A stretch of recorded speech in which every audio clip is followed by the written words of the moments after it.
This course is presented to you free of charge by TTJ Tech Services of www.ttjtech.biz and by Stir It Up of www.stiritup.com. And remember, stir is spelled with a U, not an I, so that's STURITUP.com.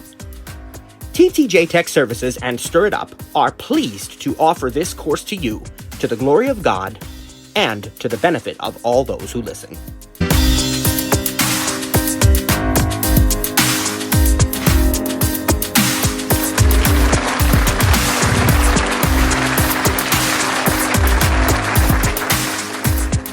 Welcome to the interface, but praise God and welcome to our session today. You know what we're going to be doing today? We're going to be talking about the calendar and the clock. We'll take a real quick look at the clock. It's very, very simple, but we don't want to neglect it because it's still part of that whole productivity thing. And so basically what we'll do is we'll get our screen share going. Just a reminder not to browse away from the app, because if you do, you might miss things because some of the audio only comes through when you're in the app. At least that's the case, used to be the case when we did screen share. So, all right, we're about to begin a screen share. And then we will also do our original audio. Okay, that ought to do it for the screen share. Now, just so you know, Matt, I have I've gone away from the Zoom and still heard you. It used to be that way, but I have a feeling it may have changed. I'm on my phone, so I don't know if it's changed for iPad. Well, and I kind of wondered if it had, but I always felt like it was just better to be safe, but I never tested it. So that's good to know. That is interesting. Yeah. Okay. Well, thank you. Good. Yeah. Okay. So we are ready to do a little demonstration of clock. And you're going to find clock has a tab bar, but it's not like your iPhone tab bars, because what it does is it actually appears kind of floating at the top of the screen on the left. So let me get out of the Zoom app here and you'll hear the picture-in-picture announcement, which we'll talk about later on in the course, by the way. Contacts. Video. That's the picture. Illustration of two great contact. Okay. Clock. 2:10 p.m. And there's my clock. Double tap to open. And we'll double tap on it. Clock. Moscow. 9:10. Now, what you'll notice if you go to the bottom of the screen is no tab bar. World clocks. Tokyo. Sydney. 5. Sydney. Right? There's no tab bar at the bottom like you have on your phone. Where they've put the tab bar, it's kind of, as I said, up along the top. If we touch I'm going to do a 4-finger single tap near the top of the screen on the left. World clock. Tab. 1 of 4. And you can hear that we have 4 tabs if we swipe to the right. Alarms. Stopwatch. Timers. Tab. Okay. 4 of 4. So the main reason that I wanted to show you this app is just because it gives us a good example of these sort of top tab bars that we see in a few different apps, and we'll have more of that in the coming weeks with some of our other apps that we cover. And some even have a tab bar and a sidebar. You can hide the sidebar and get the most critical functionality from the tab bar alone, or you can show the sidebar. But in the clock, there's no sidebar. Edit. Time. World clock. As you can hear, we're in the world clock tab. World alarms. Stop time. Edit button. You can edit your world clock. Add button. You can add other clocks, other cities, so you can have different time zones. So let's see, I don't even know what we have in here. World map. San Francisco, 11:12 a.m. Okay, and that would be right. It's 3 hours behind us where we are. And then New York, 2:12 p.m. Yep, that's ours. London, Paris, Moscow, Beijing, Tokyo, Sydney, 5:12. Interesting, right? What time is it in Sydney? Sydney, 5:12 a.m. I guess that's tomorrow. World clocks. San Francisco. I guess it's 5:12 a.m. tomorrow already. So if you're joining us from Sydney, nobody tell me what happens. Couldn't resist that joke. I could have, but I'd have been thinking about it for another hour, wishing I had said it, I think. So anyway, that's the world clock. We're not going to spend much time with that. And I will say that in all honesty, most of my clock interactions are done through SIRI, right? Because I can say, wake me up at 9 a.m. I can say other terminology, set an alarm for 9 a.m. You can say set a timer for 5 minutes. And now you can even have multiple timers, and you can name your timers. So I could say, set a pizza timer for 20 minutes, set a laundry timer for 45 minutes, set a chicken timer for 30 minutes. You can have them all going simultaneously. You can inquire as to the status of these timers, and if you're looking at your lock screen, you'll even see the timers in progress. And the only reason that you may wish to use the clock app itself for things like alarms and timers is that you're going to have more granular control over some of the advanced options, like what sound is played when the timer or the alarm rings. Does the alarm have the ability to be snoozed or not? And the default is yes. You can snooze for, I think it does 9 or 10 minutes. And, you can name your alarm, these kinds of options. One of the biggest ones people like is the sound effect. They want to change maybe what the default sound is on a particular alarm or on a timer, and the timer even has the sleep option, if I'm not mistaken. I haven't looked at it in a while, but I think if I... World Tokyo. Let's go over. World alarms. Stopwatch. Oh, Tab. and the stopwatch is very useful. You can have either an analog or a digital stopwatch and do your lap and all that. But I would go over to the timer a minute. Timers. The rest of the screen changes. Remember, that's on the top. Now... 0 hours. Pick her item. 13 minutes. Pick her item. Okay. Adjustable. Apparently I had a 13-minute timer at some point there. Now... 0 seconds. Pick her item. You can even have seconds in your timer. Cancel. Dimmed. Start. Button. Right. Label. So we could name our timer. Timer. Text field. When timer ends. Radar. Button. And that's where our sounds come in. When timer ends. And I'm pretty sure, I'm going to go into this. Cancel. When timer. Set. Button. Store. Heading. So set will set the sound of your choosing. But here you have the access to the store. Tone store. Button. And you can go to the tone store and buy new tones or download existing ones over here. Download all purchased tones. Button. Okay. This will download all ringtones and alerts purchased using the opening double quotation mark and dot. Now, a baby change 1,000. Apple Life Carol of C up chain crisp cop dark. All these different sounds. Mom. New mail. Professional SMS. Office. Roar. Rolling in mid. Simple professional alert. Spider-Man. Stuck like glue. Terrified. The edge of glory. The Nutcracker. This is my ringtone. Unconditionally. Voice of truth. Now we're going to get into... You and I. You've got mail. You've got mail. You've got mail. Jeopardy. Button. Titanic book. Radial. Default. Those are some that I made, and we'll show you how to make ringtones later on in the course. Now we get into the default ones that are there.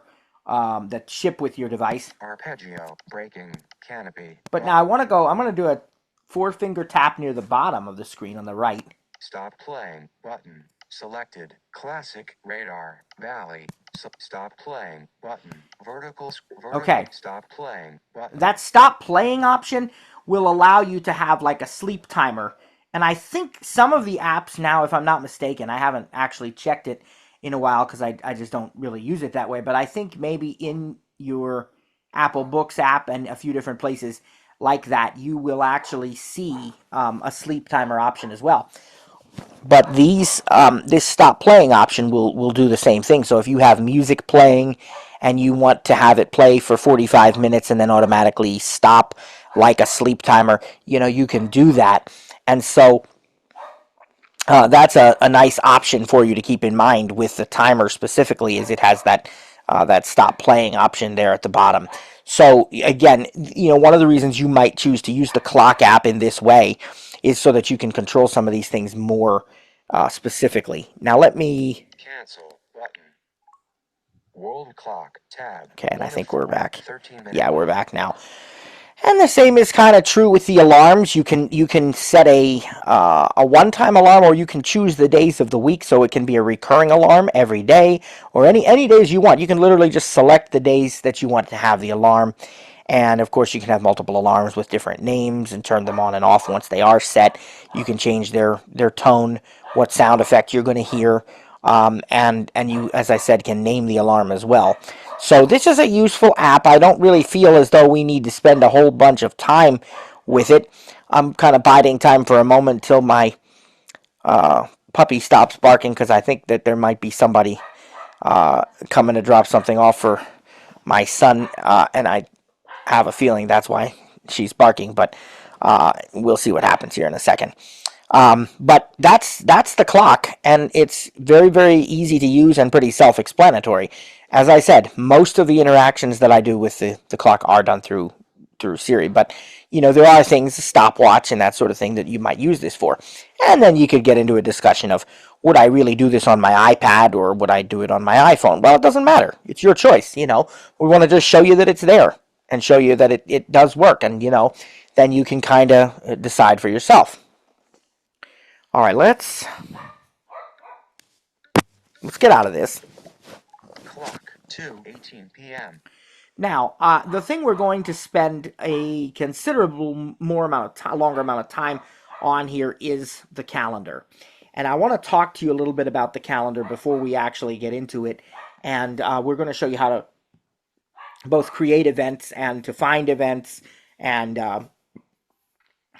before I get into any of that, set this up a little bit. The Apple Calendar app, which is extremely powerful and really robust in features and functionality.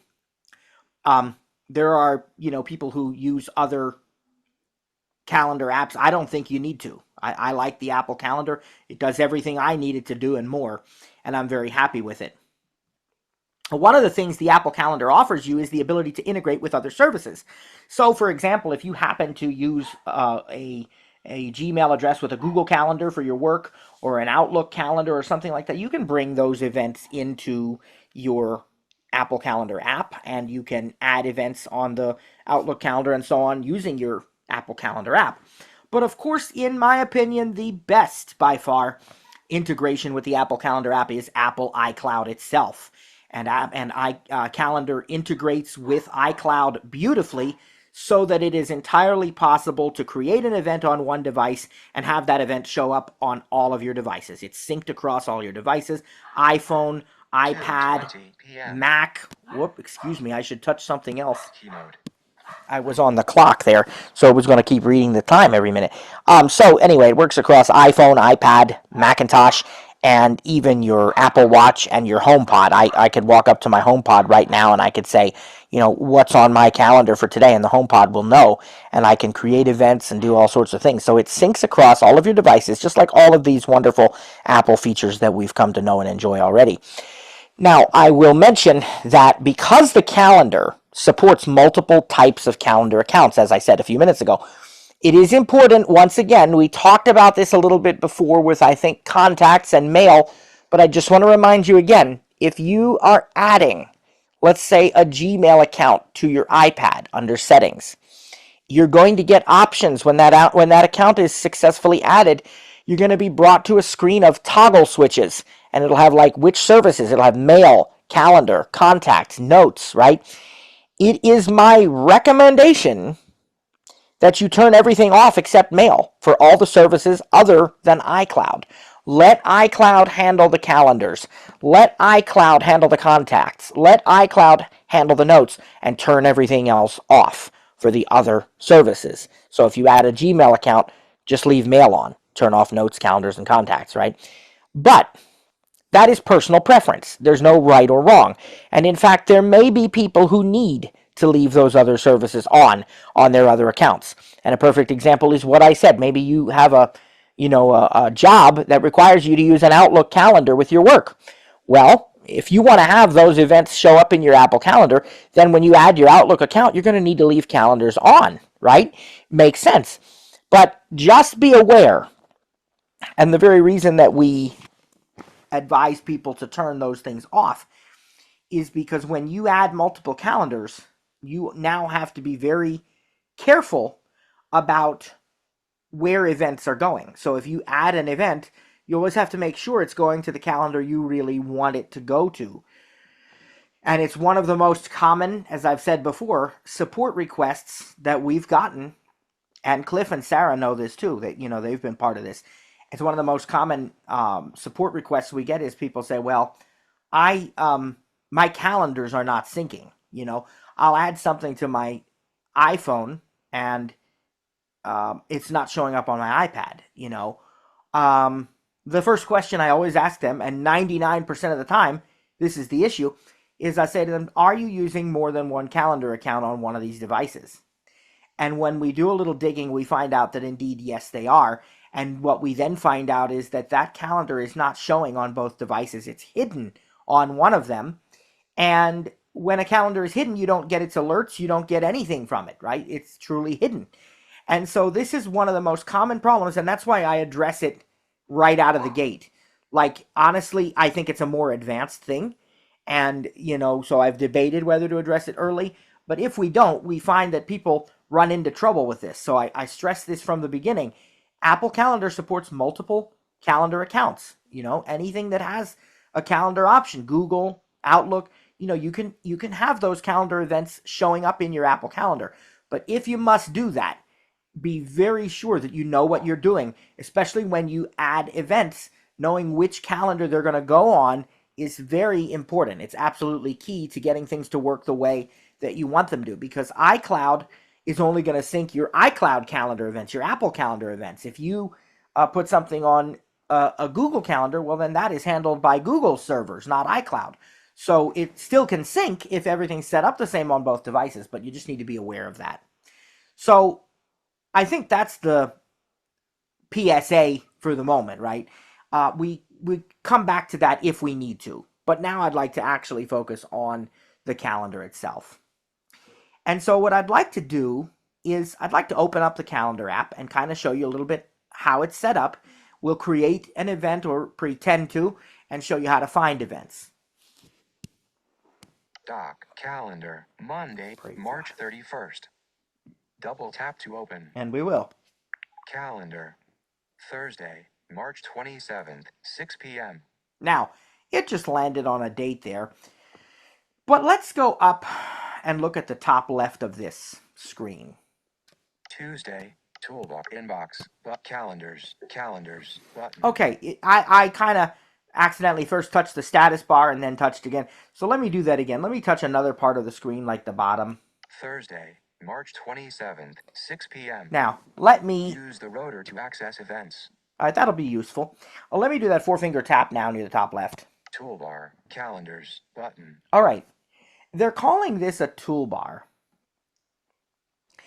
It kind of functions much like the tab bar in Clock that we just looked at, except it is where it's positioned and how it's positioned, it may look a little different.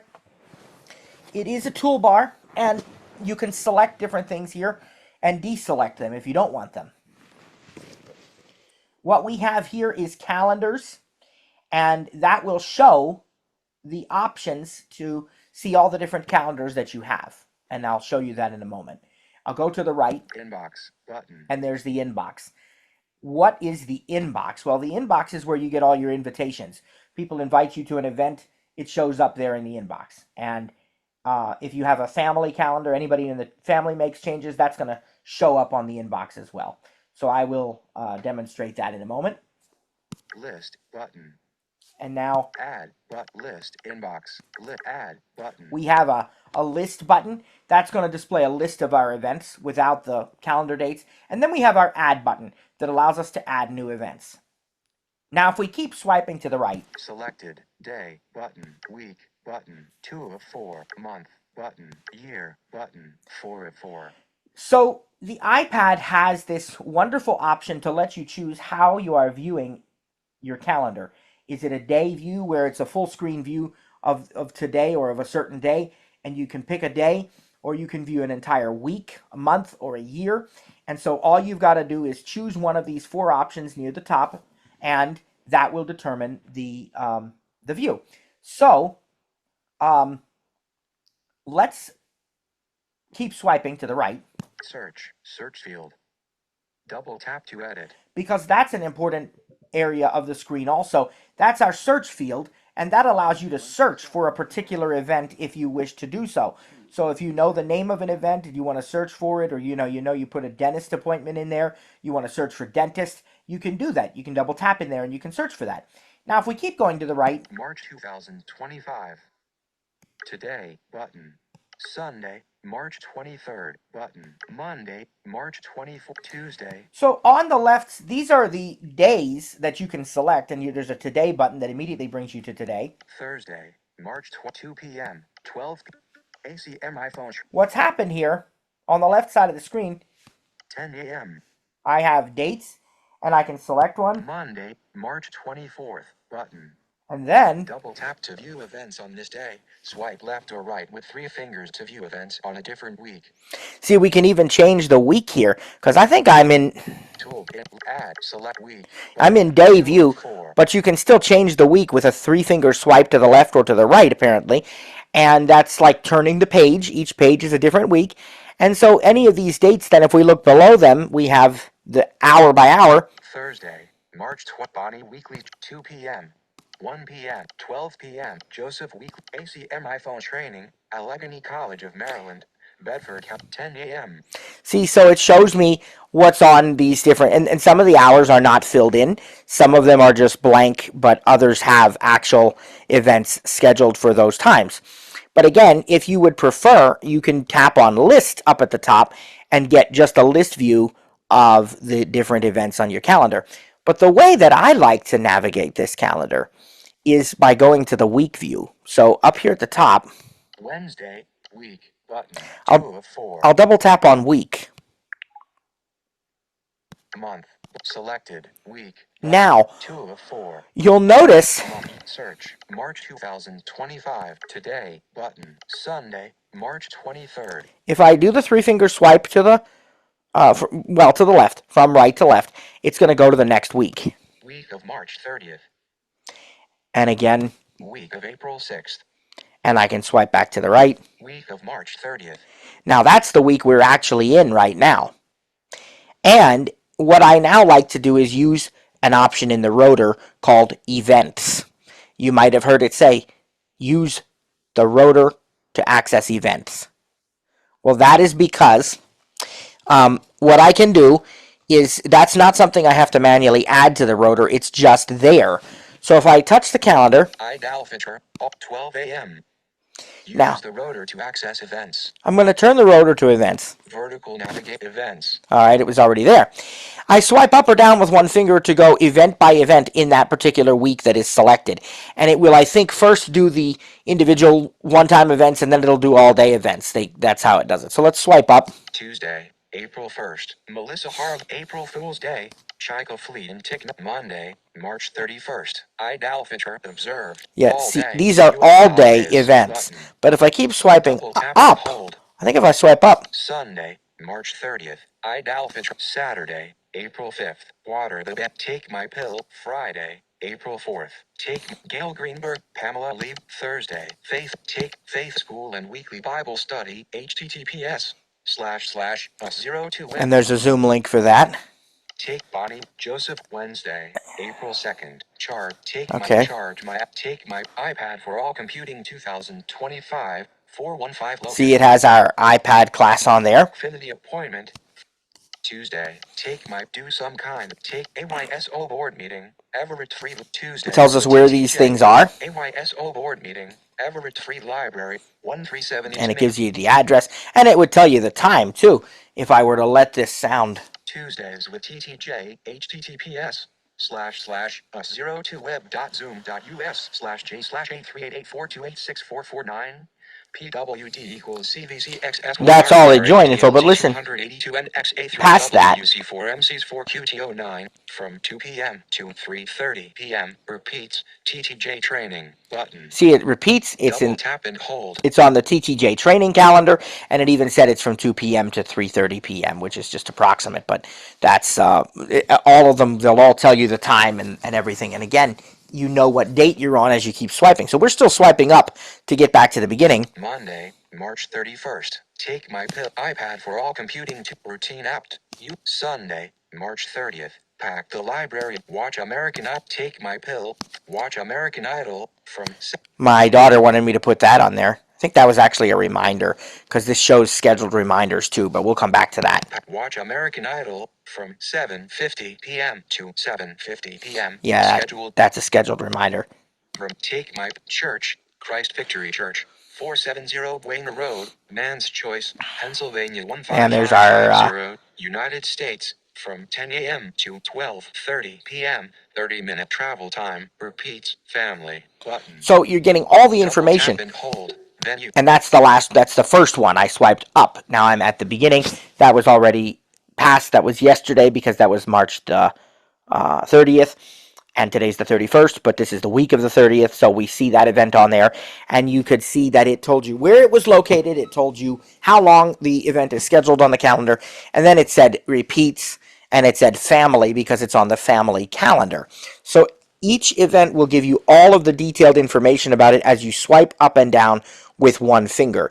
And again, it puts all of the individual events first, and then if I keep swiping further down, it has the all-day events.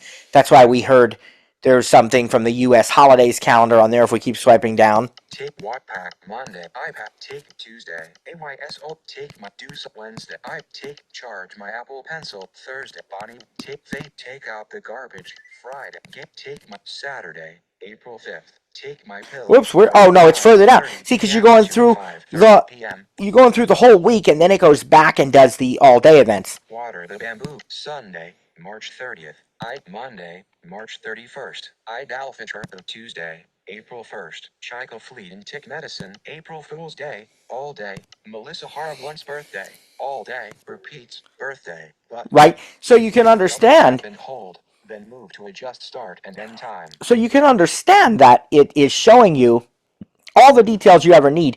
And I like this method. This is how I do it. So to recap how we did that, I chose week view, and then I swiped left and right on the calendar to figure out what week I wanted. Now I could do month view or something else, but I could also go to any week that I want this way, swiping 3 fingers to the left to go to the next week, and swiping 3 fingers to the right to go back to the previous week. But I also then, once I get to the week I want, I make sure that my rotor is set to events, and then I just swipe up or down with 1 finger to go from event to event. Now, if I want to do something with one of these events, like see more details about it or edit the event, I can double tap on it. And there's one on here that's an Xfinity appointment, and that's because I was doing a little bit of troubleshooting the other day. I had to restart my Wi-Fi gateway, which is not an uncommon thing. People have to do that sometimes. And in the process, they scheduled me a technician in case I needed one. I didn't. Praise God, we don't need one. They've already canceled the appointment on their end, but I didn't remove it from my calendar yet. So let me go back up. Pamela, Faith School, take my Bonnie, Joseph, Wednesday, take my iPad for Xfinity appointment from 2. There it is. Xfinity appointment from 2 p.m. to 4 p.m. Home button. So we'll double tap on it. Double tap and hold. Then Xfinity appointment date. Now. Calendar. Home. Xfinity appointment date. Wednesday, April 2nd, 2025. Time 2 p.m. to 4 p.m. Now, swipe right. Calendar. Home. Alert. 15 minutes before. Second alert. Default. 1 day before. Notes. Your appointment has been scheduled on April 2nd. Toolbar. Delete event. Button. And that's what I want to do. Delete event. But before I do, what if I want to edit this event? What if I want to just change it? Well, that's going to be in the rotor. Alert. Let's go Calendar. to the title. Xfinity appointment date Wednesday. And if we swipe down, edit. We hear the edit word. Then that's what you double tap if you want to make changes to this event. Activate. But default. I just want to delete it. Toolbar. Delete event. Button. Delete event. Are you alert? Are you sure you want to delete this event? Delete event. Button. Delete event. Gail Greenberg. And if you have recurring events, it'll ask you, do you want to edit or delete this event only or all future events? So you can work with that as well. And if we have something that's a Zoom link. Pamela, take out Faith School. Take my Faith School and Weekly Bible Study. Dismiss pop-up Faith School and Weekly Bible Study. When you double tap that and you're on the title, if you swipe up or down, you also have, calendar. I gotta go. Alert. Where's it? Calendar. Faith edit. Okay, there it is. Faith School and Weekly Bible Study. Now, date Thursday. If we swipe up or down, edit. Join. Notice there's a join option as well. Share. And a share option. Activate default. All right, so that is how easy it is to join events from your calendar. You just double tap on the event, find the event title. I had to swipe away from it and back to it, I guess, to bring the proper focus to it. And then just swipe up or down with one finger until you hear join, and you double tap and it'll open right up in Zoom for you. Now I'm going to dismiss this. Dismiss pop-up. Faith School and Weekly Bible Study. Date. Faith School at Dismiss Pop. Faith School and Week. Faith School. Now, just to point out, because it moved the focus so I can go back to this. Edit. Active. Dismiss pop-up. Close button. Okay. Take my 4 p.m. And so when you tap off of something, you're just tapping on the screen sort of off to the side, and it'll say dismiss pop-up, and then you can double tap. The other thing I could have done is a 2-finger scrub if I wanted to get out of it that way as a voiceover user. That's another option that you have. So this is one way to sort of go through our existing events on our calendar, and I can also use the search button that was up near the top, as I already described to you. And of course, I can use SIRI. Some things we could say to her. I could say, what's on my calendar for today? I could say, when is my, if I know the name of it, when is my dentist appointment? When is, something like that. And I can't show you that on this device, of course, but that's because we're on a call. But I'll go ahead and grab my phone, which is right here, so that I can just give a couple demonstrations of that. And let's see what they do. Photos. What's on my calendar for today? Holding a doll and sitting. I was reading something there. What's on my calendar for today? Today you have 3 more events. All day today, Eid al-Fitr observed. From 2 p.m. to 4 p.m., you have iPad for all computing 2025. And at 5:30 p.m., you have... Okay, so you can see how it'll very nicely read the events. If you want to use a phrase that gives you a whole bunch of information about your day, especially if you have a HomePod, this is cool. You can say, what's my update? It'll tell you about the weather for today, your calendars and reminder events, those things. And also it will play a news briefing for you. And you can pick from, I don't even know necessarily what the default one is, but I do know that it contains different options, so you can have, I think, NPR, Washington Post, Fox News, MSNBC. There's several different ones. CNN, you can ask it to play, and they'll each give their own briefing. And then there's Apple News Today, which is another one you can use too. So this phrase, what's my update, is one way that you can do that. Now, if I want to ask something more specific, I can try, and usually if I get the phrasing right, like let's do,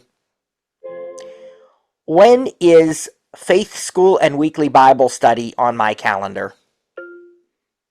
Faith School and Weekly Bible Study is scheduled for 7 p.m. Thursday. Thank you. No problem. Okay. So it works well, and it also works for creating events. But when you create events, you're going to have a lot more options if you use the actual app. And so that's what we're going to show you now. All right, I want to begin to create a pretend event here. And what we'll do is we're going to say that we're going to have lunch with the instructor team. So let's go up here. Tool, inbox, list, add, button. Text field is edit, cancel, button. Now there's a cancel button, as you can see. New, heading. Swipe to the right, there's new heading. Add, dimmed, button. Of course, that's grayed out because we haven't added anything yet. When we start adding information, then that add button will become available for sure. Selected, event, button, 1 of 2, reminder, button, 2 of 2. Okay. Event versus reminder. We are going to teach the Reminders app on Wednesday, and when we do, you will understand the difference between events and reminders. The short version is events are like places you go, appointments, meetings, those kinds of things. Reminders tend to be more designed for tasks. But you know what? There's a lot of gray area, no right or wrong, personal preference. And what they've done is they've integrated a portion of the Reminders app into the calendar. And they've done it well. They've done it the way that, in my opinion, they should do it, which is it's not all the reminders that show up in the calendar. It's only the ones that have a scheduled alert time. So if you use reminders for a grocery list, as we're going to demonstrate on Wednesday, you're not suddenly going to see, chicken, milk, bread in your calendar, right? That stays only in reminders. It's only the ones that have a scheduled time. And you heard some of those examples in my calendar. Take out the garbage, charge the Apple Pencil. Those are reminders, but they've put them on the calendar. So here you actually have the option of creating scheduled reminders from within the calendar. We're not going to do that. We're going to create an event, and that's already what's selected. Selected event button. So now we're going to keep going to the right past this. Remind text field is editing title character mode insertion point at start. And the first thing we have is the title. To access misspelled. The title of the event is going to be Instructor Lunch. Cap U B. Whoops. B cap U cap N at T O U T O space instructor L U N H. Okay, tap up there. Can't remind select text field is editing instructor lunch character mode insertion point at end. Okay. Use the rotor to access misspelled words. Now, creating events on your calendar can be an extremely simple process, or it can be extremely complex. It's up to you how much information you want to provide. And so at its most basic level, we could just pick a date and a time for this and hit add, and that's on our calendar. But there's so much more that we can do, and I'm going to try to show you some of those options so that you can see what the possibilities are. Again, here's one of those cases where we're really going to straddle the line between just so much information that you're not going to remember. But on the other hand, I don't want to miss out on it, and you don't know it can be done. So just kind of try and bear with me for a couple of minutes. I'll try and keep this as concise as I can so we don't overwhelm you. But I want you to see some of what's possible. Now, the first one I probably would use with this event is to designate the location of the event. And you're going to see why that's so useful. So let's go to the right. Clear text button. Instructor lunch today from 12 p.m. to 1 p.m. Now it's actually trying to help me out by creating an event that it thinks I want to use. I could just double tap on that and it will fill in the appropriate parameters, but I'm going to do this manually. Keep going to the right. Location or video call. Okay. So that's the first thing I want to do is I want to designate where this is going to take place. So let's double tap here. Lunchtime. Lunches. Okay, that's my keyboard. Instruct locate all location. Locate search field is editing. Okay. Enter location or video call. Character mode. Insertion point at start. Now let me show you what happens if you swipe. Words. Let me show you what happens if we swipe to the right here. Current location. We have an option to choose our current location that will automatically fill that in wherever we are. Go to the right again. Video call. Heading. FaceTime. And we can choose FaceTime, and that will make it a FaceTime call. And then you could create a link if you wanted to, or you could just, you don't have to. But right here's the option to call it a FaceTime call. If I fill in a Zoom website in that location edit field, it will also know that it's a Zoom call. Or Google Meet, WebEx, Teams. It'll know these things based on the URL. So if you do have an online meeting, virtual meeting that you wish to put on your calendar, you can put the URL in that edit field. And that's how that join option becomes available when you're looking at the events, as I showed you a few minutes ago. The other thing we can do, though, Recents heading. We can see the recent places to the right. Bedford Fairgrounds. Undo. Bedford recents. Okay, they only have one in there for whatever reason. But let's type something. Let's go back to this. Well, we're already in the edit field. Done. Right? Dimmed. You can see that we're in the edit field. Use the rotor to act. Now, in this edit field, you can type, as I said, you can paste a URL. But let's talk about in-person stuff. You can actually type an address, 123 Cherry Lane, Chicago, whatever. You can also search for things, and they'll search from your contacts and from Apple Maps. So I think word on the street is Cliff wants to have our instructor lunch at Chili's or Applebee's, something like that. So if I start searching for one of those, H-I-L-L. let's see what we got. T. I just typed. Cleared. Chill. Current map locations. Chillicothe. Chillicothe. Chillum. Chillicothe. Chillanvia. Now maybe I need to type more. Whoops, maybe I need to type some more because. Y. R. Current map. Chillize Lane. Okay, so Long down. I don't know which one of these I actually want. And maybe I spelled it wrong too. But I can do another one. I can go back. Clear search field. Clear and tab. I could. Hide Let's keyboard. do. Hide keyboard. Wait a minute. Locate cap. Let's Search. do Clear text. Clear text. Cap. P. Applebee's. Cap. P. P. L. E. P. And I think I spelled that one correctly. Cleared Applebee's. Current location. Map locations. Heading. Applebee's Meadow. Inc. Applebee's Grill Plus Bar. 425 Galleria Drive. And then Applebee's Walk. Applebee's Grill Plus Bar. 317 West Plank Road. that's the one I want. Okay. That's the Applebee's that I'm familiar with. So I'm going to double tap on that. Selected. Okay. March 31st. It's brought me back to the main screen for adding an event. So if I look here. Starts. Applebee's Grill. Instructor Lunch. Text field. Applebee's Grill Plus Bar. 317 West Plank. Clear text. Button. Okay. That is all of the stuff that we've already done. It shows us the location of the event, and we've selected Applebee's. It gives us the address. So if I keep swiping to the right now, we're going to start filling in the critical information of when this event is going to take place. And I need to explain to you how to use the date and time pickers here, especially the date picker, because it's a little bit different than what you might expect. So let's go to the right. All day. Switched button. Off. Okay.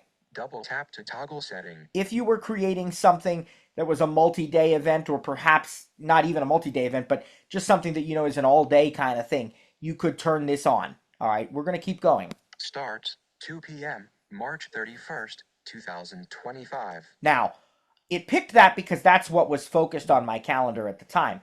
I could have chosen a different date ahead of time, and I could have added the event that way. But since I didn't, I need to now manually select when this event starts and ends. And, is that your food now, or what is? No, I'm leaving. Oh, you heading to work? Do you need anything? No, I'm good. You sure? I have to take my food trash out. Oh, okay, okay. It's on the table. And then you have work then, right? Okay, I love you. See you tonight. Be careful, okay? Okay. Well, I might leave it a little bit. Not yet. Oh. Okay, so we have to manually select our start and end time. And I want you to listen to this again. Starts 2 p.m. March 31st, 2025. Okay. Very important that you understand that is strictly informational. That is not a button. You don't tap on that. There's nothing I can do with that. It's just telling me the current start time. If I want to change the start time and date, I need to swipe to the right. March 31st, 2025. Button collapsed. Double tap to expand. And you'll notice it said it's collapsed. That's the date picker. We want to expand that so we can change the date when this event supposedly starts. Double tap. March 31st, 2025. Expanded. Now, swipe to the right. 2 p.m. Button That's collapsed. that's the other Double tap to expand. picker. That's the time picker. We expanded the date picker, but the time picker is still also there, and it's collapsed. We need to swipe to the right again. Month. March 2025. Button. Adjustable. Double tap to change month and year. Swipe up or down with one finger to adjust the value. Okay, so let me explain what we just heard there. I don't know what Apple calls these, if they do have a name for that particular element of the screen. I like to call it a hybrid element because, in my view, it really is a combination of two different things. It's a button and it's also a value adjuster or a picker, okay? The reason it's a button is because and you heard it say, if you were listening to the voiceover hint, it said double tap to change the month and year. So if my event is not occurring until 2027, I really, really do not want to have to swipe through every month of the year between now and 2027. That just doesn't make sense. So I would double tap on this button and it would reveal a separate year picker. And that would give me the option of quickly changing the year and the month. But if I want to just change the month, which is going to be the case here, I don't have to double tap. I can just swipe up or down. And if I swipe up, it's going to go to the next month. May 2025, June 2025. Swipe back down. May 2025. So let's pretend we're going to have lunch with the instructors here next month, which starts tomorrow, April. April 2025. Now, the next thing we need to do is to pick the day of the date of the event. What you have in front of you is a calendar of every day of the month that you've selected. And so we can begin swiping to the right to move through the days of the month. But let's say my event's on April 28th. Do I really want to do this and swipe right through every day? Tuesday, April 1st. Wednesday, April 2nd. Thursday, April 3rd. Button. It's going to be a lot of swiping, right? You can do that. But here's a little tip. If you have vertical navigation in your rotor, if you don't, you can add it from settings, you know. If you have vertical navigation, you can now turn your rotor to that. Words, character, edit, vertical navigation. And every time you swipe down or up with one finger, it's going to move you by 1 week. And so I know this event's going to be on the 28th. So let's swipe to the right till we get to the 7th, because that's then directly 3 rows above. Friday, April 4th. Monday, April 7th. Now, Button. swipe down. Monday, April 14th. Again. Monday, April 21st. And one more time. Monday, April 28th. Now, wasn't that easier than having to swipe right all those times? So we're on the date we want. We just simply double tap on it to select it now. Selected. Monday, April 28th. Okay, that's how easy it is to select a date for your event. Now, because we want to go back up, like we could swipe to the right and get to the end of the month, but I don't want to do that. I want to go back so I can now choose the time of this event. So I'm going to leave this on vertical navigation and swipe up a few times. Monday, April 7th. Button. Now I'll swipe left. Wednesday, month, April 2000, 2 p.m. Button. And collapse. There's my other Double picker. tap to expand. Technically, I could swipe left and I could, collapse the date picker. But since I'm going to expand the time picker, it's automatically going to collapse the other one, I do believe. At 2 p.m. But 2 p.m. April 28th, 2025. Button. Collapsed. 2 p.m. Button. Expanded. Okay. Double tap to collapse. Swipe right. 2 o'clock. Picker item. Adjustable. 2 of 12. And let's say Swipe up or down with one finger to adjust the value. Okay. Let's say we're going to have lunch with the instructors at 12:15 p.m. So I need to swipe down. 1 of 12 o'clock. 12 of 12. I need to swipe right. 00 minutes. Picker item. Adjustable. Swipe up. 05 minutes. 15 minutes. All right. 16 of 60. This is moving by 5-minute intervals. And then swipe right. PM. Picker item. Adjust. You can swipe down. AM. Back up. PM. Right. 2 of 2. So now it's set for 12:15 p.m. We can collapse that hour, that time picker, by going back to the left and double tapping on the time, or we don't really have to. Now there is, I do believe, and I'll admit that I haven't tested it recently because I don't usually do it this way, but there has been for several years, and I see no reason to think there wouldn't be now, another way to pick your time instead of using those pickers, because you notice those pickers go by 5-minute intervals. So I could have the event at 12:05, 12:10, 12:15. But let's say the event for some reason started at 12:07, and I really want to make sure I put it on my calendar that way. You can double tap on the hour or the minute edit field. It brings up an edit field. But if you're going to do the edit field, the thing you have to do is know how to enter it properly. And you can't overthink this or it gets it all messed up. It's very, very important that you just kind of wait for the puppy to stop barking. It's very important. Okay. Excuse me there for a moment. So, it's very important that when you enter your time manually, what it does, it brings up a little keypad. You have to enter no matter where you double tap, whether you double tapped on the hour or the minute, it doesn't matter. It's all one edit field. You have to enter a 1 or 2 digit hour and a 2-digit minute without exception. Don't try to touch different places and delete things and edit things. Just do that. Type a 1-digit hour if it's like 9 o'clock or 10 o'clock. Well, not 10, that'd be 2-digit. If it's 8 o'clock or 9 o'clock, you type a 1-digit hour. Or if it is a 2-digit hour, then type 2 digits, 10, 11, 12. And then immediately, without any punctuation, type a 2-digit minute, no matter what. So, for example, if my event is at 9 a.m., I type 900.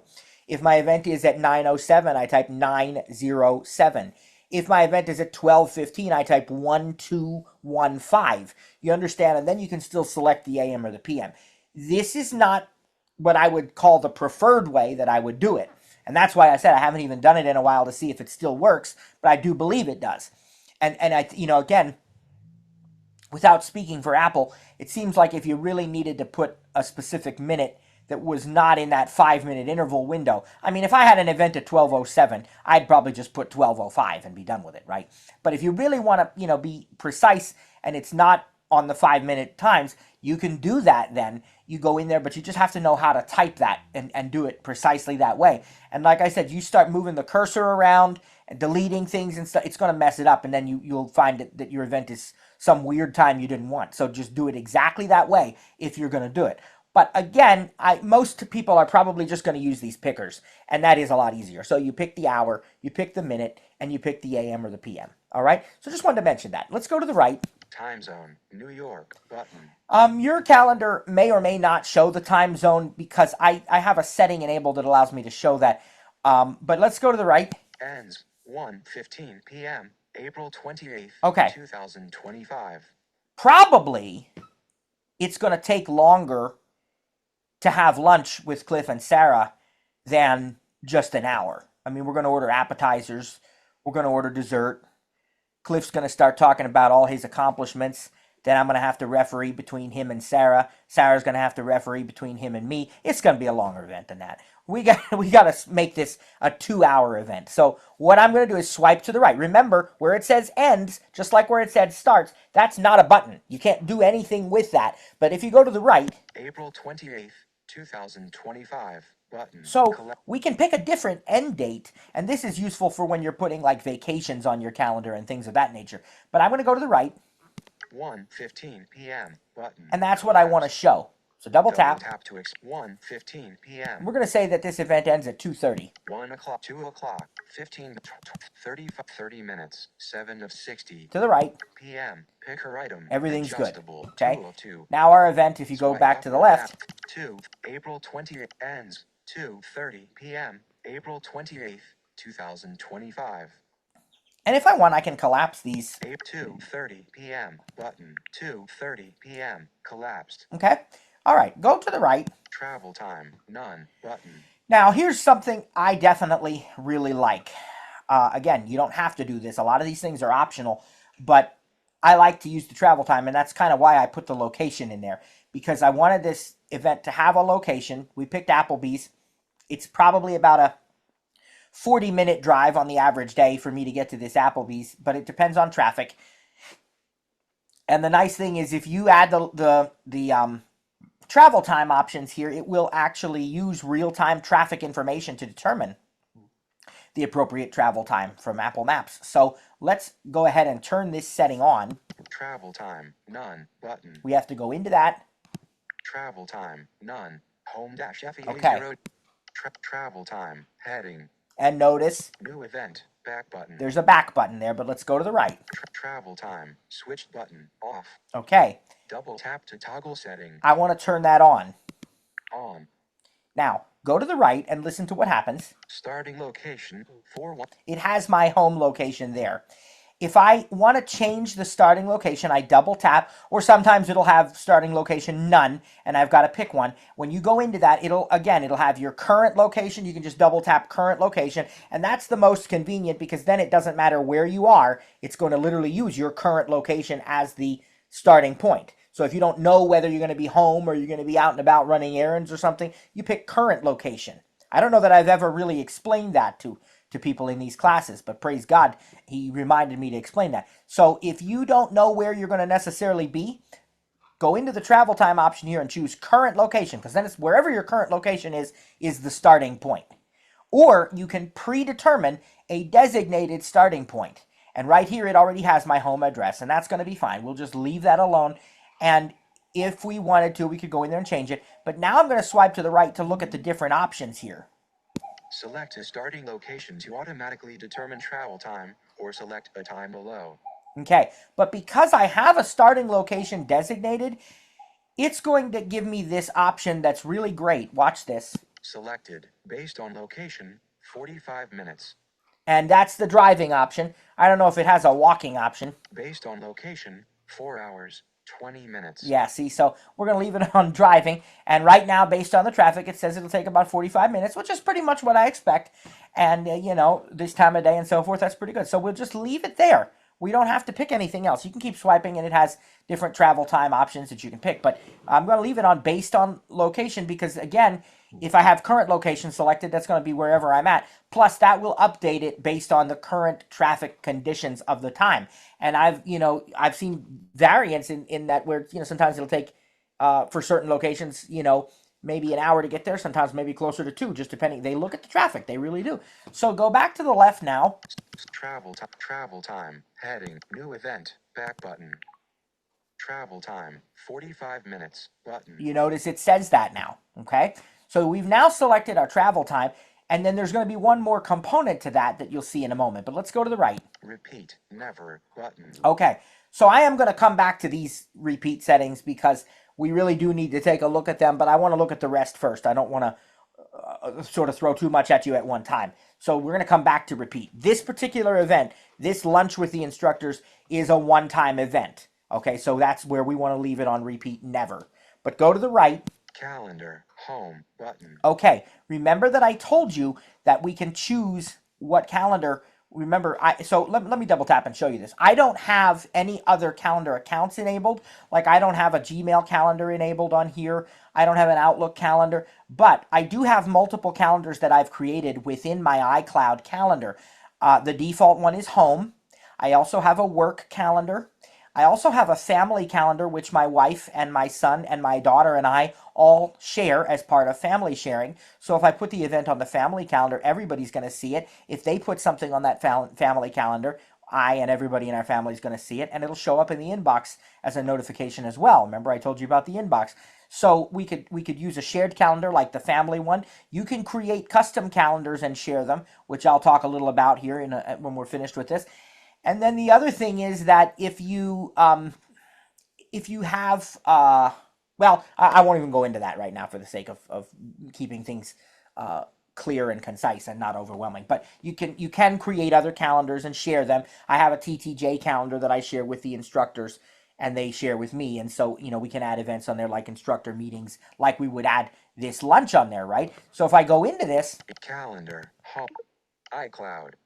Selected. Home. TTJ training. Public and shared with Cliff Miller Senior. Now, that's not the one I want to share. That's a public calendar that all the students would see and everything.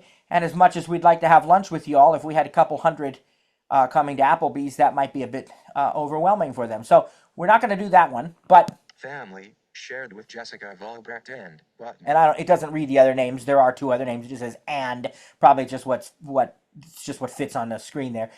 Work. Button. Work. TTJ team shared with Sarah Potok and button. Yeah, there's another and. Again, that's Cliff. That's our team calendar. So I could put it on that by just double tapping it. So if I want to. Bedford County Bedford County Faith Summit public calendar button. Dismiss context menu. And then now notice if I don't want to pick any of those and I'm good with what's already there, I just hit dismiss. But if we want to put it on the TTJ team calendar, we double tap. Instructor lunch. April 2. Repeat. Calendar. TTJ team. Button. All right, so you can see now that I've picked that calendar. Now we go to the right. Invitees. None. Button. All right, so if we want to invite someone else besides just our team or whoever is in the shared calendar, or if it's, an individual calendar, right, you can still invite other people. iCloud allows you to do that. And so you can add, by double tapping here, you can start typing, and then you can select who you want to invite, and it'll send it'll give them the option to accept or reject the event, and it'll show you that in your inbox, and on the event itself, it'll show you when they accept an event or reject it or whatever.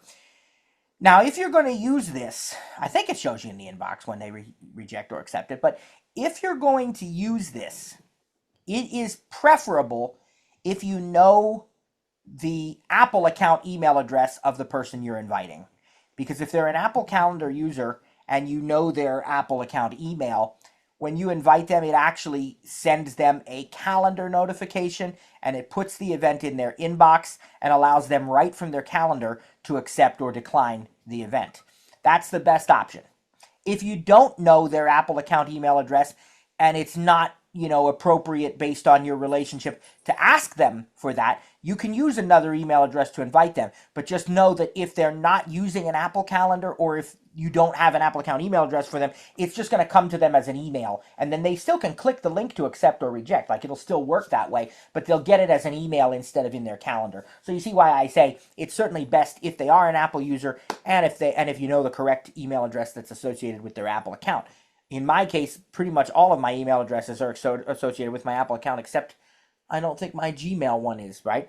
But other than that, all these email addresses, so you could do that. But now notice, if they're not an Apple user, if they have an Android device or something, again, it's still fine. It'll just come to them. The invite will come to them as an email. And so you can go into invitees and you can add people. And if you're actually creating an event that you want to invite them to, the iPhone now has an app for iCloud Plus users called Invites. And I use that for our Super Bowl party. That's a real neat app. Kind of works with the calendar, but it's an independent app of it, and it's only on iPhone right now. It's not on iPad. But that's that's a separate issue. So this is, how you can invite people to this, and that's great. And now we're going to go to the right. Alert, default, 1 day before, button. Now, where do I set my default alerts, folks? You do that under settings. You go to settings, apps, calendar, lots and lots of stuff you can set under there. I'd recommend taking a look at it. One of the things you can set under there is the default alert times for different kinds of events. When am I alerted about one-time events? When am I alerted about all-day events? When am I alerted about people's birthdays, right? All these things are under there. But the default alert time for me for these kinds of events is 1 day before. If I want to change that, I can go in there and I can select something like 2 days before, 1 week before, an hour before, whatever. And you can have up to 2 alerts per event. And so if I want to change one of them, I just double tap on it and it'll give me the options. Now go to the right and listen to this. Second alert, time to leave, button. Remember, we enabled travel time for this event. And we put a location. Because we did that, it can now give me an alert when it's time to leave for the event, and that will be based on the real-time traffic conditions.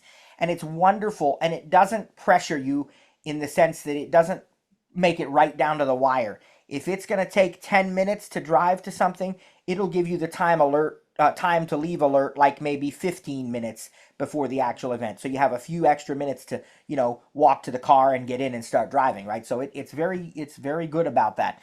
And so that's another kind of alert you can enable or disable in your settings. I have it enabled, obviously. And as long as I provide location information and travel time, it's going to give me the appropriate option here for the time to leave event. If you don't provide that information, you're probably not going to see that. All right, and then here, add attachment, button. Look at these last couple. Add attachment, URL, notes, notes, and that's it. So those are pretty self-explanatory, I think. Let's say that we have some kind of document that we're going to be looking at together while we have lunch. I could add the PDF under there. I could add, whatever kind of document it is. URL, I want people to check something out, maybe the menu that Applebee's has online. I can have them check it out ahead of time. You could add your Zoom link there, but really that's best if done under location where we showed you before. And then notes, I can, put some specific notes here about the event and, those kinds of things as well. And now that's how we create an event. And if I want to save this, I just go back up to the top. Cancel button. What I did is a 4-finger tap near the top. New heading. Add button. And there's the add button. You remember it was grayed out before because we didn't have any information in there. Now we sure do. So you can just hit add and that puts it on the calendar and it syncs it across all of your devices. If I don't want to add this event, I can just hit the cancel button up there. Now I'd like to show you on a similar and related category, I'd like to talk a little bit about recurring events. Okay, this was a one-time event that we just pretended to schedule. But what if we want a recurring event, right? Well, they have very simple options there that are the most common: every day, every week, every 2 weeks, every month, and every year. These are probably the most common. Your event occurs every week. It occurs every month. But what if you have a real custom situation? You know, the event occurs on the second Tuesday of every month, or it occurs every Tuesday and Thursday, or, you know, whatever. All right, so allow me to show you a little bit about that. Let's just stick with this same event. I'm not going to, you know, cancel this and start a new one. We'll just swipe over to the right to where it says repeat never. All day. Start. Ape to travel. Repeat. Never. Button. All right, let's double tap. Never. Button. All right. Our first options are the simple ones. Every day. Every week. Every 2 weeks. Every month. Every year. Button. Right? Easy. No major issues there. But now let's go to the right and look at the next one. Custom. Button. Okay. Let's tap on custom. And there's no, look, folks, there's no possible way I'm going to be able to show you every scenario here. What I want to do is show you that it's possible. And then if you need this, you play with it and you can figure it out. But I'm giving you the tools to get started with this. So let's hit custom. Dismiss context. There's your dismiss if you don't want to do it. Custom. Button. Okay. Frequency. Daily. Button. All right. The first thing that you have is one that says frequency. So let's actually give you a couple examples. Let's first say our event is going to occur every week on Tuesday and Thursday. Let's make an event like that. So the first thing we would need to do is we need to change frequency from daily to weekly. So I want to double tap on where it says frequency daily. Frequency. Daily. Daily. Button. And I'm going to pick weekly. Weekly. Button. Look at some of the other options. Monthly. Yearly. Dismiss content. Okay. Weekly. Button. Weekly. Okay. Frequency. Weekly. Button. Now, let's swipe to the right. Every week. It says every week. And if you go to the right, Event will occur every week. it describes that to you. Now, if it's not every week, maybe it's every 2 weeks. What I do, Every week. I go back and I double tap on that. Every week. 1. Picker item. And Adjustable. that's a One of picker. 999. Okay, that's a picker. Swipe So up or down with one finger. if I swipe up, 2, 3, 3 of 905, 4, let's go back to 2. 3, 2, Okay. 2 of not weeks. Picker item. And then there's Adjustable. weeks. Event will occur every 2 weeks. Notice now that I made it so that the event it occurs every 2 weeks instead of just every week. But now we're still not done because we need to select Tuesday and Thursday. So let's go to the right. Sunday. Selected. Monday. Tuesday, Wednesday, Thursday, Friday, Saturday. And you'll see that every day of the week is listed there. And I forgot, I actually had this pretend on the 28th, which is a Monday. So let's leave it Monday. We'll do Monday and Wednesday instead of Tuesday and Thursday. So I need to just also go back here and select Wednesday. Tuesday, Wednesday, selected. Okay, Wednesday. Monday's already selected. So now listen, go back to the left. Tuesday, selected. Monday. Go to the right. Tuesday, selected. Wednesday, Thursday, Saturday. So every Monday and Wednesday are selected. And if you go back to the left of these dates, Saturday. these days, Sunday, event will occur every 2 weeks on Monday and Wednesday. notice now that it already has made the selection and it explains it correctly. So I know I've done the correct thing.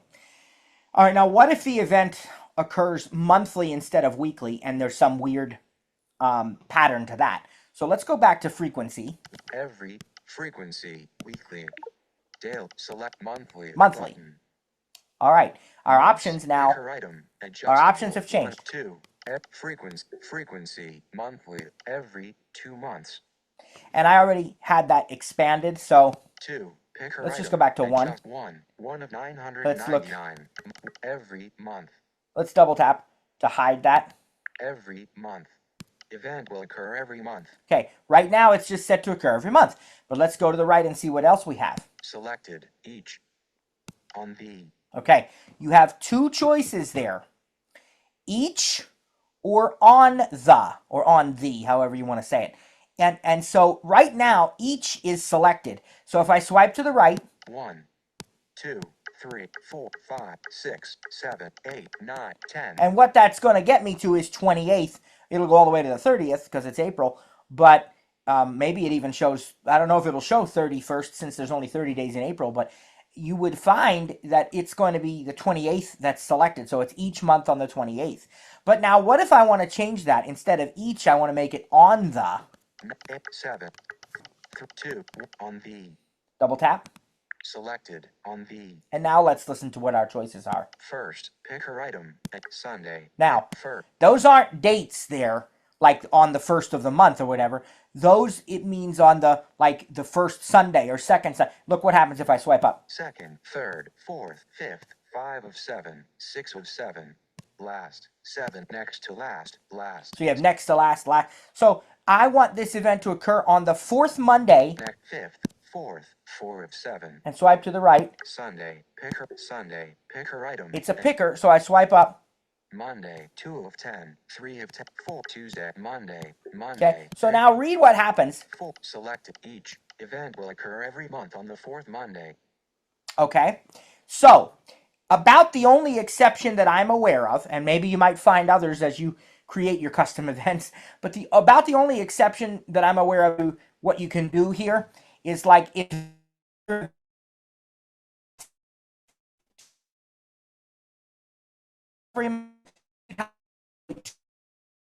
for that. You'd have to create one that occurs every second Tuesday and one that occurs every fourth Tuesday. That's the only place where I can see one event isn't going to do it with the custom options. Every other one that I can think of, and again, you could prove me wrong, not a big deal. You know, I don't know what everybody's custom events look like, right? But to my knowledge, that's the only one where you'd be required to create 2 events. Most other ones, like if it's, you know, like we had the example of the second, not this, but like we had Tuesday every week on Tuesdays and Thursdays or Monday. You know, usually you can do it with one event, just customizing these options the way that you want to customize them. But the you know, the one here, you might have to create 2 events if it is like the second and fourth Sunday of the month or something like that. But these are, there's just so many of these, and I haven't played with all of them either. So, you know, there may be things I'm not aware of, but you try this out when you need to create a custom event. Remember, change the frequency first, and then you can go through these different options. Look past the explanation, because there's going to be more options to the right. This is a lot of fun, and it's very complex, but I think it's important to know that it's there. All right, so now we'll go back. Frequency, monthly, button. I have to actually tap off of this or scrub out of it. Okay. Repeat, custom, button. Now, the other thing I want to show you, once you enable a recurrence pattern for an event, even if it's not a custom one, even if it's just a simple one, you also have another option now to the right when you're back on the main events, add event screen. Repeats every month on the fourth Monday, button. Now look. End repeat, never. End repeat. So maybe it's not going to end. You can leave it on never. But maybe it's something like a soccer season, right? Where, you know, you do know it's done on June 1st or whatever. So you can tap on this, and instead of saying never, you can choose on a date. And then it will bring up a date picker for the repeat pattern to end. So you have a lot of options here. And then finally, we're going to go ahead and cancel because we're not really going to schedule this thing. Cancel, cancel, alert. Are you sure you want to discard this new event? Discard changes. Discard. Are you discard changes. Close. But April 2020 today. April. And if you didn't want to discard it, you tap off of it, swipe out of it, you scrub out of it. So that's your event creation, right? That's how easy it is. Very, very powerful. Lots to it. Lots to be aware of, but it's really fun and really, really, you know, very functional. Now, again, I've shown you how to find events in different ways. I mentioned the search field. I showed you how to use events in the rotor. You could use the list view. You can use Siri. There's all sorts of ways to find events on your calendar. I want to make a note about when you are adding events to your calendar by SIRI, if you're going to do that. There was a time, and I think, although I might be wrong, but I think I heard maybe that this has changed. But again, kind of like the staying in the Zoom window thing, I just tell people this anyway as a cautionary tale, just to be careful. This has strictly to do with if you're using SIRI to add events to your calendar. Avoid the word with, W-I-T-H, unless you actually intend to send an invitation to the person that you said with, okay? So for example, if I have a dentist appointment and my dentist's name is Dr. Jones, here's what I don't want to do. I don't want to use SIRI and say, add appointment with Dr. Jones for next Thursday. Because what that's going to do is it's going to send Dr. Jones an invitation to that event. So what I really want to say is add Dr. Jones appointment or add dentist appointment or, something like that, avoiding the word with. Now, again, I think I maybe heard from either another instructor or a student that maybe it's a bit smarter now and it will ask you if you really want to do that, or it'll avoid, I don't remember. But again, I would just be careful. Just, just know that that's a possibility. Avoid that word with, and then you don't even have to be concerned about it. Unless you want to invite the other person. Lunch with Cliff and Sarah. All right, I want to invite them. So then, yeah, send them an invite, or put it on the calendar that they're already subscribed to. And on that note, I want to talk about those calendars again. Up at the top here, let's look at those options in the toolbar that we talked about briefly. I don't know if I have anything in my inbox. It didn't say there was anything that needed attention in there. It didn't have a number, so Tool inbox button. I'm going to guess no. But I want to show you, these are selectable. Calendars button selected. Inbox button. Notice now it has the inbox selected, so it's not bringing me to a new screen. On the iPhone, this actually brings you to a different screen. On the iPad, you still have the calendar. Monday, March 31st. Screen recording microphone. Whoop. Calendar. Wednesday, 7 p.m., 8 p.m. Charge my Apple Pencil. Right, you still got the calendar, but on the left now you have your inbox. Zoom. Participants. Toolbar. Selected. Inbox. List. Add. Inbox. Selected. New. Button. Replied. Button. No invitations. All right, and there's nothing there.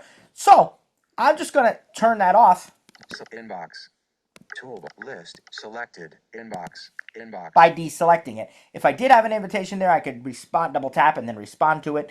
And it might show me that somebody in the family updated or added an event that I can just hit an OK button. There's nothing there right now. All right. But the other one I want to show you is calendars. Calendars. Button. Again, it's just selectable. It's not taking you to a new screen. Be aware of that. Selected. Selected. Calendars. Add. Button. Very first option is your add Calendars. Toolbar. button, and that's not add event. That's add calendar. You can add a new calendar here, right? But let's go to the right. Calendars. And notice iCloud. Button. Expanded. these are Double tap to collapse. collapsible. If I had more than one calendar account, which I don't, but I have iCloud, so go to the right. Selected. Home. Selected. TTJ training. Selected. Family. Shared with Jessica Volbrecht and selected. Work. Selected. TTJ team. Shared. Selected. Bedford County Faith Summit. Other. Button. Expanded. Okay. If you don't want to see a certain calendar, you can hide it. You can deselect it. And then I think there becomes a button that says show all or hide all. But I didn't see a hide all. I might have missed it. But you know what, though? If you hide a calendar, you will not get the alerts for that calendar either. If there are events on there with alerts, if the calendar is hidden, so too are the alerts. And so be careful if you're hiding calendars. And that's the way people get into trouble when they have multiple calendar accounts, is they don't have the same account on another device, or that account is hidden on that device, and so consequently they're not getting the alerts either. Be very, very cautious about that. I like to leave all of mine showing. Now, there is an other category under here, and it has selected U.S. holidays. Subscribed. Selected scheduled reminders. That is how it gets those things from the reminders app that we talked about. Selected birthdays. There's the birthdays calendar. Selected Siri suggestions. And those are Siri suggestions. That's cool. What that does, like if you see let's say you get an email and it has a hotel confirmation or flight reservation, or even a message between friends, and you say, let's have lunch tomorrow at noon. Okay, I'll have lunch with you tomorrow at noon.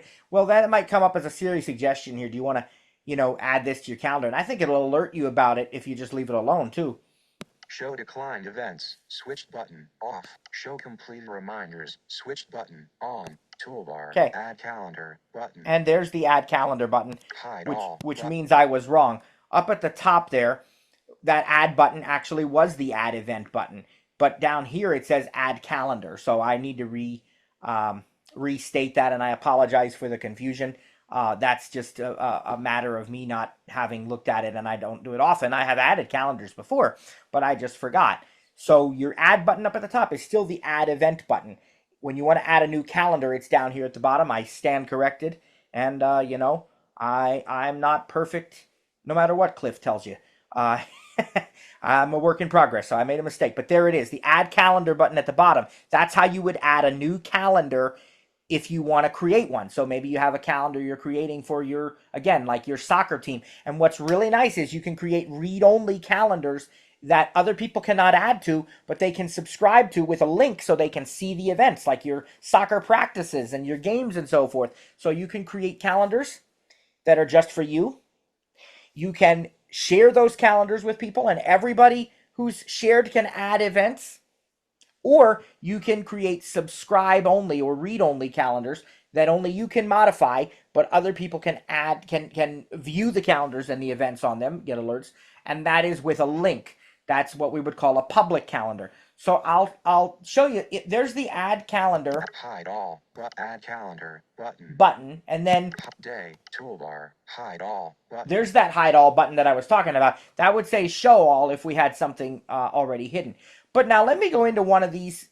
Let's do add showed it selected birth other selected Bedford County Faith Summit public calendar.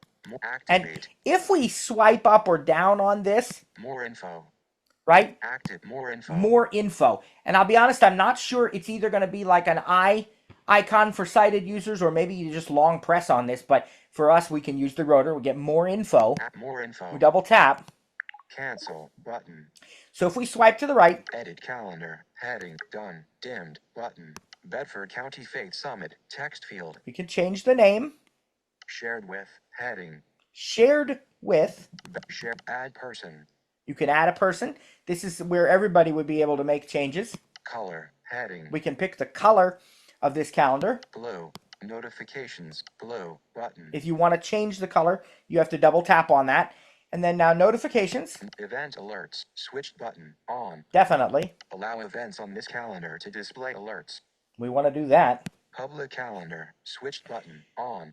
And there it is. Double If you tap want to toggle settings. If you want to make this a public calendar, you turn that on. That's normally off by default, but when I made this calendar, I turned that on because this will allow people to visit our website and add this Bedford County Faith Summit to their calendar. So it's meant to be a public calendar, so I turned that on. Share link. And there's the share link button. Allow anyone to subscribe to a read-only version of this calendar. Okay. Delete calendar. And there you can delete it. But look, share link. If I want to share the link, I double tap that, and that's where I can share a link to this calendar with anybody I want. Let's cancel button. Out of that. Toolbar. Selected. Calendars. Deselect that. Calendars. All right. Now. App switcher. I'm going to go clock. Zoom. Back into Zoom. Zoom. Going to disable original sound. And more. Host. Disable. And then I'm going to stop our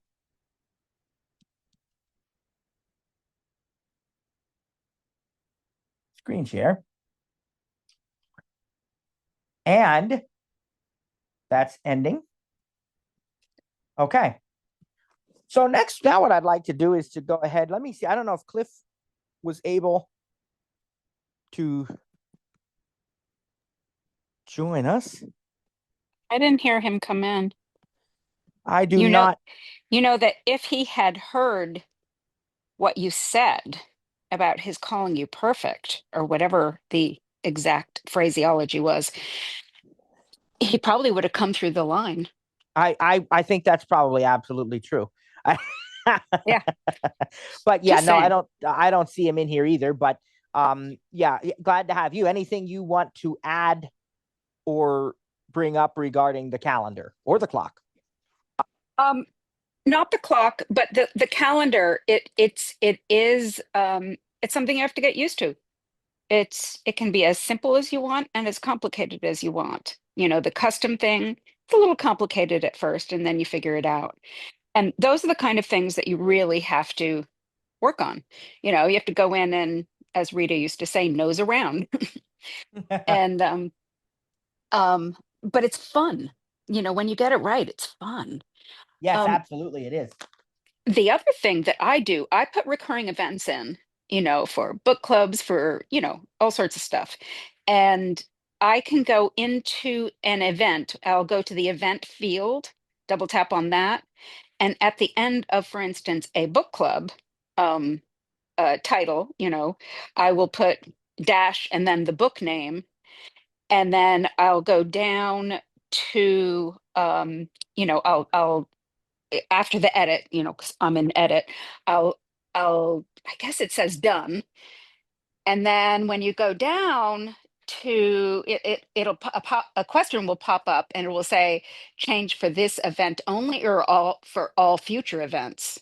That's And I'll right. say for this event only because that's when we're reading the Because you're book. not going to be using that same book every time. That's right. So you can change just Exactly. one event. That's right. Yep. So I Yep. really like that one because it also keeps track. That's right. And I like that too. And again, just to reiterate to everybody, we're going to do reminders on Wednesday and you'll better understand the difference, I think, between events and reminders. But I'd also say, as I said before, there's no right or wrong. It's personal preference. Some people put on their calendar, like you saw, my wife has the flea and tick medicine for our dog that we give her every month. She has that on the actual calendar. If I had scheduled that, I would have done it as a reminder. I would not have done that as an event. But it was my wife that did that, and that's fine. It's personal preference. That's funny. I do that. Yeah, I actually, yeah, first of every month, I'm like, give Gracie her meds. yeah. And every 2 days, I have, water the plants. Right. And see, I do that in reminders. And I'll be honest, and this is not in any way a criticism or a judgment of Apple or anything. Not at all. It's just entirely personal preference. I don't actually like to see reminders on my calendar. And so when I was in there a few minutes ago and I saw that scheduled reminders, I actually had a thought, I might turn this off. It'd be that easy to not have, take out the garbage on my calendar. I just leave that to reminders. But I am also sometimes like, what, if it ain't broke, don't fix it. I'm just going to leave it alone, which is what, Yeah. But so it's entirely personal preference though. And how often do you look at reminders or does it pop up in your notifications? Well, they alert me. Yeah. I mean, I just have them set Yeah. to, yeah. Well, yeah, I guess I underuse reminders. Yeah. Well, But it does come up with a notification. Yeah. Oh, and I'm yeah. like, Yep. I already watered the plants. What are you Yeah. talking about?